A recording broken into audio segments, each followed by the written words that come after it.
Le débat d'orientation constitutionnelle s'est déroulé sans certains acteurs politiques et de la société civile. N'est-ce pas un inconvénient, notamment en ce qui concerne l'inclusivité au sujet de ce projet de nouvelle constitution? Merci beaucoup. L'inclusivité du processus d'élaboration de la nouvelle constitution, c'est jusqu'au bout. Et j'exprime en disant que en dehors du débat d'orientation constitutionnelle, d'autres étapes importantes se sont déroulées, notamment le symposium international sur le constitutionnalisme guinéen, qui a permis de rassembler les experts africains et guinéens, notamment du milieu académique, pour définir les meilleures orientations possibles de la nouvelle constitution. Ensuite, le débat avec les acteurs, ce que nous avons dénommé le débat d'orientation constitutionnelle. Je vous garantis, parmi les 12 familles d'acteurs qui ont été conviés à ce débat d'orientation constitutionnelle, ils ont tous répondu à l'appel, à l'exception de quelques acteurs. Et d'ailleurs... Justement, n'est-ce pas un problème?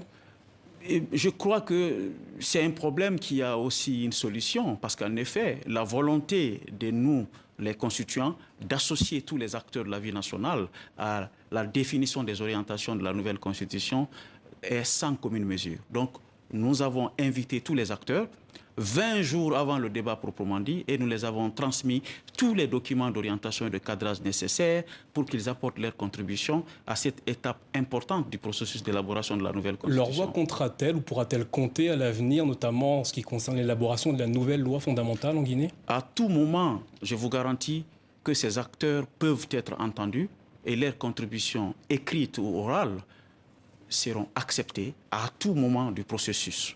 Et je termine en disant, au-delà du débat proprement dit en plénière, nous avons mis en place une plateforme qu'on a appelée www.debatcitoyen.org, qui est accessible à toutes les composantes de la vie nationale, y compris les acteurs et les Guinéens vivant à l'étranger.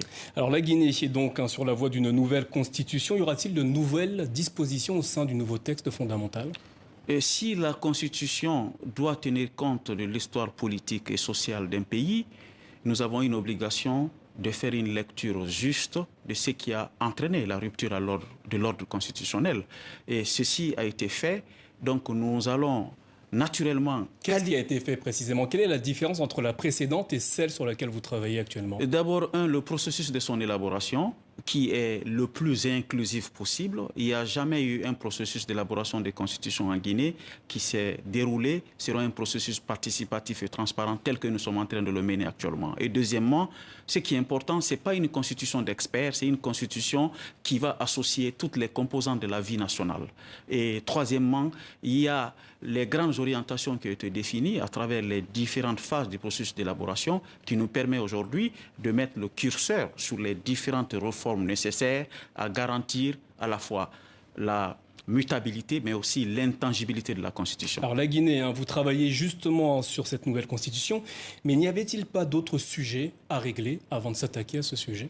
Alors, je pense que l'élaboration de la Constitution s'inscrit dans un programme global de la Constitution qui a été mentionné dans 5 orientations clés, dont la rectification institutionnelle, la refondation de l'État, le rassemblement et le repositionnement du pays, etc. Ça veut dire quoi?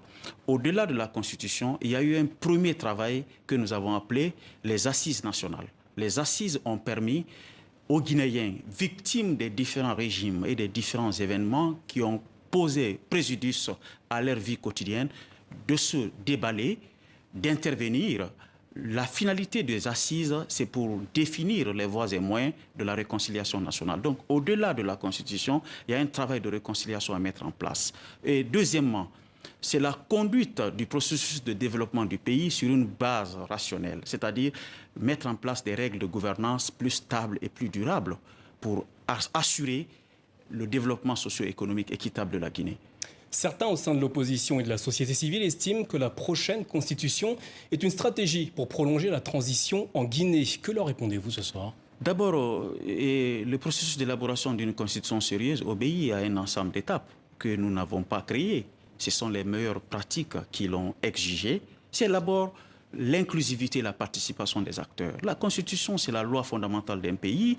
Une minorité, un groupe de personnes ne peut pas se prévaloir l'élaboration sans impliquer toutes les composantes de la vie nationale. Ça, nous essayons de le faire avec beaucoup d'imagination. Deuxièmement, c'est la transparence du processus constitutionnel. Cette transition permettra-t-elle aux militaires qui occupent le pouvoir actuellement dans votre pays de se présenter lors des prochaines élections en Guinée? La charte de la transition a déjà réglé la question.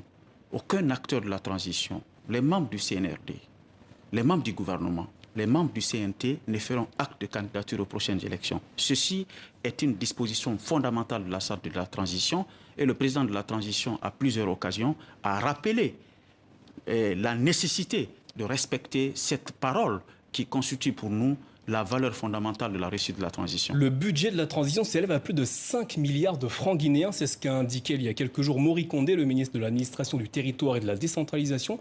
Comment comptez-vous réunir ces fonds pour mener à bien cette transition? D'abord, la Guinée doit compter sur ses propres efforts. C'est pourquoi, dès le début de la transition, nous avons mis en place une politique de lutte contre la corruption et de moralisation de la vie publique. Parce que la Guinée est un pays riche. Il s'agit d'une somme colossale. Je dis d'abord, malgré la lutte contre la corruption, comment allez-vous réunir ces fonds? Nous devons compter d'abord sur nos ressources personnelles qui doivent être sécurisées et garanties. Parce que la Guinée est un pays qui a des potentialités qui lui permettent de financer son développement. Et deuxièmement, nous comptons également sur la contribution des partenaires au développement, notamment la CEDEAO, à travers l'accord qui a été signé avec l'institution sous-régionale. Elle mobilisera avec tous les partenaires internationaux et régionaux les ressources nécessaires pour appuyer la Guinée à sortir de cette transition. Cellou Dalein Diallo, opposant guinéen en exil, souhaite rentrer au pays, mais il accuse la justice guinéenne de ne pas être neutre. Les craintes du patron de l'UFDG sont-elles justifiées? La justice guinéenne n'a jamais été indépendante qu'elle l'est actuellement. Je vous garantis que... Vous dites qu'elle n'a pas jamais été indépendante? Ou est-elle plus indépendante qu'avant? Elle n'a jamais été indépendante qu'elle l'est actuellement. C'est-à-dire, je veux dire que le niveau d'indépendance que la justice guinéenne a atteint aujourd'hui, nous comptons rendre ce niveau irréversible. Pourquoi?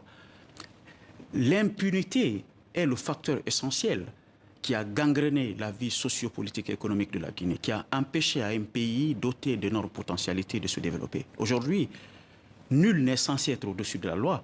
Les crimes économiques et financiers qui sont classés de crimes imprescriptibles sont en train d'être jugés aujourd'hui par un tribunal compétent mis en place sur la base d'un processus législatif transparent. Donc, ma foi, tous les Guinéens sont égaux devant la loi et nul n'est au-dessus de la loi. Alors justement, vous dites que nul n'est au-dessus de la loi, mais le ministre de la Justice, Alphonse Charles Wright, fait l'objet d'une plainte de la part de certains opposants. Va-t-il comparaître devant la justice dans les prochains jours? Et je précise que le processus judiciaire, la loi pénale sera respectée dans notre pays. Donc nous avons un code de procédure pénale qui a été d'ailleurs récemment révisé par le Conseil national de la transition qui constitue l'élément essentiel de la gestion de tout le contentieux judiciaire dans notre pays. Donc ce qui concerne le ministre de la Justice concerne tous les citoyens guinéens. Dansa Kourouma, merci d'avoir